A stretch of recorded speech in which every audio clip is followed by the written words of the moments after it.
All right, everybody. Good afternoon. Game number 2 is in the books, and it ends with the good guys having scored more points than the bad guys once again. Seahawks go to 2-0 under Mike Macdonald, their first road victory of the Mike Macdonald era. And obviously, not everything was ideal out there, but that was a tough, gritty win in some difficult circumstances. The team had to overcome a pretty decent amount of stuff, and I am happy with what this team is showing me right now.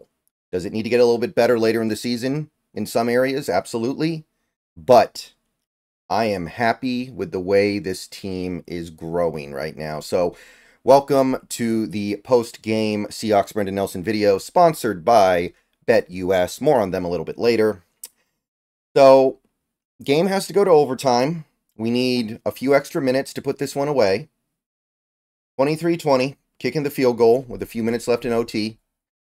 And while we were watching that, we were also watching the 49ers lose to the Minnesota Vikings and Sam Darnold. You're watching some of these other kind of head-scratching results, like the Lions losing, I believe, at home to the Buccaneers. And you're starting to think like, hey, wait a minute here. Wait a minute. We might be players in this conference right now. And things change quickly in the NFL, don't get me wrong. And we're going to be waiting on pins and needles for news about a couple of players this week.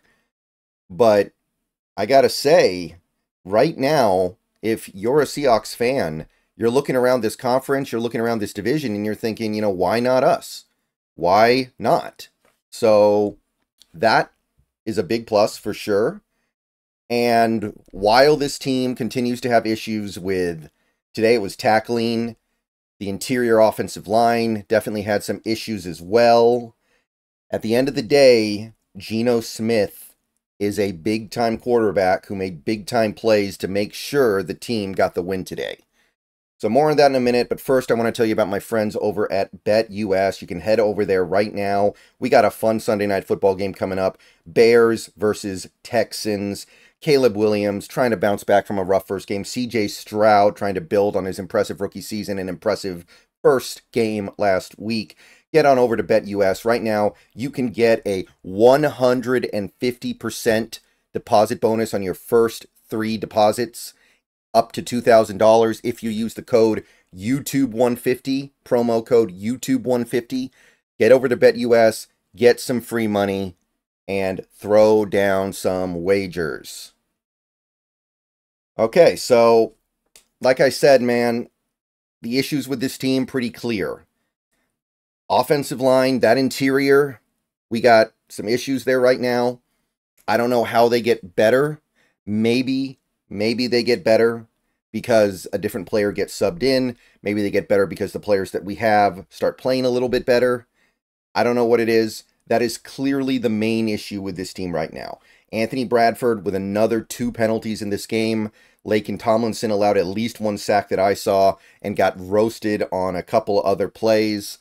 And Connor Williams, while I don't think he played terribly necessarily, he allowed a sack too. So we got some issues here with these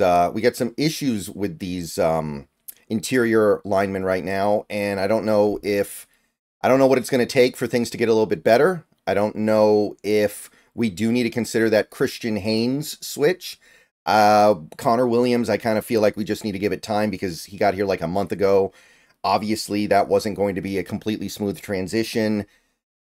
And Laken Tomlinson, I have a very poor opinion of anyway, so I'm not surprised by anything that I'm seeing right now. But we couldn't even run block today. Like last week, we could run block. Today, nah. Anthony Bradford, another 2 penalties. That's 5 in 2 games. I mean, I maintain that we need to be patient with him because he is such a young and inexperienced player. But right now, you've got a player in Christian Haynes who started a ton of collegiate games, and despite the fact that he is a rookie, is far more experienced and probably far more mentally there in terms of playing the position. So maybe that's the move. But right now, Bradford has been probably the worst player on the team through 2 games. And it's really hard as a right guard to actually cost your team games and cost your team points. It's the easiest, cheapest, most kind of easiest to contribute positively position on the offensive line. And right now, he's just not doing it. Right now, he's not even close to doing it. So maybe there needs to be a swap there. Then again, if you do that, you can't swap out Laken Tomlinson, who just looks bad, period. And he's looked kind of bad for 2 years now. So I don't know what needs to happen there. Here's what I'm going to say, though. We know it's bad. We know we have a problem in the interior of the offensive line. So you got to stop leaning on these power runs up the gut. You got to stop doing that. You got to stop trying to run the ball up the middle and expecting good things to happen. You got to stop with the QB sneaks. We're not well equipped to have those plays go our way on a regular basis right now. So that would be my one thing. It's bad right now. Account for it. But other than that, I'm really happy with the way this offense played. You don't have your top running back. Life is going to be hard. You don't have your top 2 right tackles. And honestly, I didn't notice a big problem from the tackle position today. Stone Forsythe, he was very far down my list of problems today. Like, of course, I'd rather have Abe Lucas. Of course, I would rather have George Fant. But I didn't watch this game and feel like Stone Forsythe was the one costing us. So, that stuff, all right. DK Metcalf, legit. JSN, legit. Awesome games from those two guys. That's the kind of stuff I want to see a lot this year. I want to see a lot of DK having these 10-catch games, and I want to see a lot of JSN having these 10-catch games. And today we got both of it, and this is kind of what I expect to see for a lot of the season. Like, did Lockett had, I think, 1 catch today. And it was a big catch, don't get me wrong. That's kind of what I'm thinking, right? You go to Lockett in those big crunch time moments when you need a play. He basically got us into field goal range, and his play single-handedly probably switched the win percentage of this game by like 25%. But DK and JSN are the guys who are going to eat throughout the course of the game, and I loved that part of this game plan. I thought that the team did a great job of giving themselves opportunities to make plays down the field while also matriculating the ball down the field like you have to do in the modern NFL. So, really liked that. I know there were drops. DK had, I think, 1. I believe JSN had 1, and his 1 was a big one. And Noah Fant, we're going to have to talk about Noah Fant because the one thing about Noah Fant these last 2 years, he doesn't drop the ball. Yeah, he doesn't produce the way we like. Yeah, he's a mediocre blocker. Yeah, he looks a little bit slow sometimes. I think he's still battling through injury stuff. Maybe he'll never really get past it. But you got to catch the ball. The last 2 years, I don't think he has 1 drop. Today, he's got 2. We probably win this game in regulation if he doesn't drop that pass on inside of 2 minutes. We probably win this game in regulation right then and there. So, Noah Fant, you're kind of on the you're on the bad list right now. We got to see something here. He had 1 catch in this game. It was a big play. It helped set up a field goal right before the half. I get it, but I can't have you dropping passes because that's the calling card that you have these last 2 years. You don't drop passes. So now you've already dropped more passes in this one game than you did in every game you played over the past 2 years. We got a problem with that. But with all that being said, this game is all about Geno Smith and how he is a big-time quarterback now. He's not the best quarterback in the league. He's not the biggest playmaker in the league. He's not Mahomes. He's not Allen. But he is a clutch quarterback who spent all of last season finding ways to win games at the end with fourth quarter and overtime drives. And now he's got another one. When we needed the field goal to tie the game, he leads us down there. The only reason why we don't win the game there is probably Noah Fant, if we're being honest. And maybe the interior line as well, you might say, because the QB sneak should have worked on a normal team, but right now our team isn't well equipped to do it. But I don't think enough can be said about the game that Geno Smith played today. He was under duress. He got sacked a few times, plenty of pressures, and he found a way to get the ball out consistently, made a lot of plays in the middle of the field, intermediate throws. That's the Ryan Grubb offense that I know. That was everything you could want from Geno Smith. He beats the blitz on a third down in overtime with the screen pass to Charbonnet. Absolutely beautiful stuff from the play caller and the quarterback who has to execute said play calls. So, Geno Smith right now, I don't hear nothing. I don't hear nothing from that other group, right? You got two groups in the Seahawks fandom, right? You got the Geno people and then you got the anti-Geno people. I don't think you're going to hear from the anti-Geno people very much this week because that was a great game on a day where we could not run the ball at all, really. No running game whatsoever. The interior of the offensive line is a mess. And you're playing on the road, 10 a.m. start against a talented New England defense. And you come up with two big drives at the end of the game, 17 first half points. You come up with the big shot to Metcalf, finally hit one of those. I know that's got to be exciting for a lot of people. We got the big play back. And honestly, his 327 passing yards in this game will probably be one of the league leaders this week. Like, you're going to look up at the end of this week and you're going to be like, wow, Geno Smith's right at the top because of the way the NFL works right now. So, offensively, I liked most of what I saw from Grubb. We just got to understand that interior of the offensive line is going to be a problem for us one way or the other, either in pass protection, run protection, or both.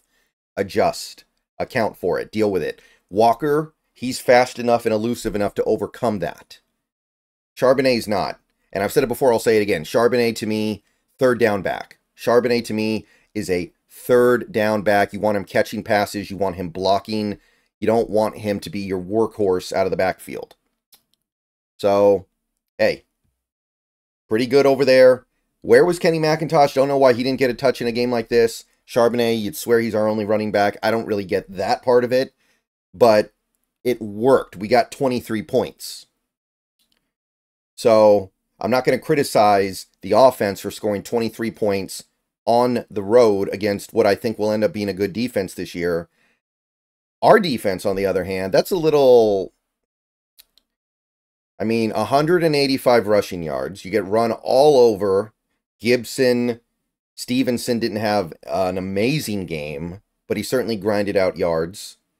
And we saw some of the things that cost us games last year. We saw the poor run defense. We saw the bad tackling. That one run by Gibson was... we're lucky that did not end the game. That looked like that was going to be GG right there. And, of course, stuff happens after that. They were able to bounce back from it, but 4 missed tackles on that one play alone. I'm sure that PFF is going to ding us for like 14 missed tackles in this game. And unlike the Denver game, where our missed tackles were covered up by other defenders being in the immediate area, we weren't able to rally to the ball in the numbers that we needed to overcome that. And also, of course, Brissett, while he didn't really have a good game, is a veteran, right? Jacoby Brissett is a veteran who avoided the big mistake, was able to avoid turnovers and big negative plays for the most part. So you get a better game from the New England offense simply because they're not going to have the stupid plays as much because they have a veteran quarterback. But yeah, it's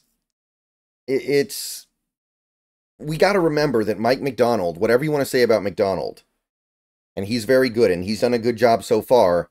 The issue with McDonald's defense in Baltimore was that second half of the year, their run defense slipped and he never totally figured out how to fix it. It looked better in the playoffs, I guess you would say. But Baltimore had some run defense problems as well. Now, this game is a great testament as to why I'm not that worried about that.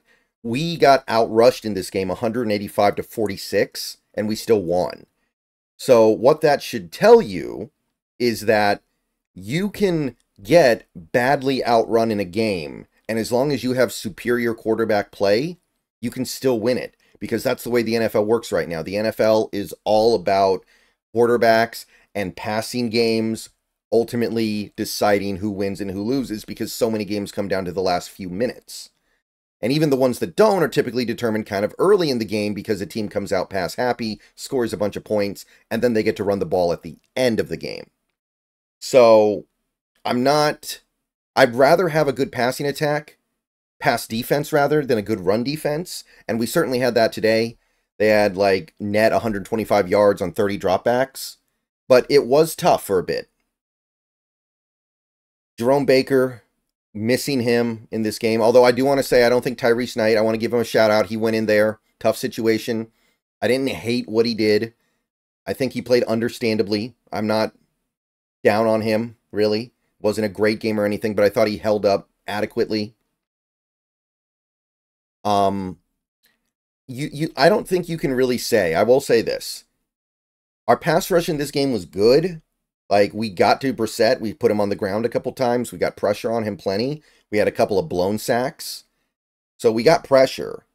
I don't know if you can say that this game was about our pass rush against their offensive line. And that is disappointing because I said, leading up to this week, make this game about the Patriots' offensive line against your front, because you will win that battle every time. Didn't feel that way, especially against the run.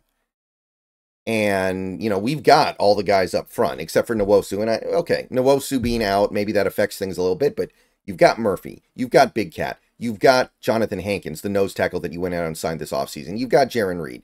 You've got so much stuff. You didn't lose Derek Hall for more than a few plays today, so you even got him. You had Mafe the whole game. So I'm not enamored with the way the pass rush was today. It was fine. But ultimately, this game was not about them. This game was not about our pass rush like it needed to be. This game was about Geno Smith playing really well. It was about DK Metcalf playing really well. It was about JSN playing really well. That's why we won this game. So, on that level, there's a little bit of work to do. I'm going to reiterate, no Nwosu. That's a big deal. When we get Nwosu back, things change. These penalties, I mean, Anthony Bradford, like I said, 5 penalties in 2 games. If he can, you know, do something about that, if he can fix that, if he can continue to be a really bad player, but not commit the penalties, that would be big. That would be life-changing for this offense, I think. And a lot of that would go away. But this defense, I needed better than that. I needed better than 20 points allowed to a New England offense with this group of talent. Like, we knew. Like, it didn't take a genius to know that New England was going to run a lot of stick routes to their tight ends, that they were going to abuse Hunter Henry. They were going to throw it to Hunter Henry over and over and over again. You came out in that game, you saw a bunch of stick routes to Hunter Henry. Didn't look like we were prepared. It wasn't until halftime where we went to Julian Love being kind of singled up on Hunter Henry the whole game that things got better. So maybe McDonald got a little outcoached in this game and we won on our talent. I don't think he did a terrible job. There were a couple moments where it got a little frustrating. All right, so I'm going to go and get out of here. Stream later during Sunday Night Football. Thanks for watching. Thank you to BetUS for powering this post-game video. Check them out. And as always, please gamble responsibly.